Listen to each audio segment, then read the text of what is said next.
ابن عباس رضی اللہ تعالیٰ عنہ نے کہا کہ عبد القیس کا وفد رسول اللہ صلی اللہ علیہ وسلم کی خدمت میں آیا اور کہا کہ ہم اس ربیعہ قبیلے سے ہیں اور ہم آپ کی خدمت میں صرف حرمت والے مہینوں ہی میں حاضر ہو سکتے ہیں، اس لیے آپ کسی ایسی بات کا ہمیں حکم دیجئے جس سے ہم آپ سے سیکھ لیں اور اپنے پیچھے رہنے والے دوسرے لوگوں کو بھی اس کی دعوت دے سکیں۔ آپ نے فرمایا کہ میں تمہیں 4 چیزوں کا حکم دیتا ہوں اور 4 چیزوں سے روکتا ہوں۔ پہلے خدا پر ایمان لانے کا، پھر آپ نے اس کی تفصیل بیان فرمائی کہ اس بات کی شہادت دینا کہ اللہ کے سوا کوئی معبود نہیں اور یہ کہ میں اللہ کا رسول ہوں، اور دوسرے نماز قائم کرنے کا،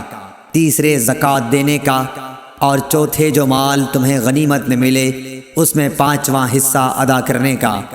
اور تمہیں میں تومڑی، حنتم، قصار اور نقیر کے استعمال سے روکتا ہوں۔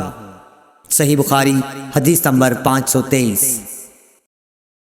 قیس بن ابی حازم نے جریر بن عبداللہ رضی اللہ تعالیٰ عنہ کی روایت سے بیان کیا کہ جریر بن عبداللہ بجلی رضی اللہ تعالیٰ عنہ نے فرمایا کہ میں نے رسول اللہ صلی اللہ علیہ وسلم کے دست مبارک پر نماز قائم کرنے، زکوٰۃ دینے اور ہر مسلمان کے ساتھ خیر خواہی کرنے پر بیعت کی۔ صحیح بخاری حدیث نمبر 524۔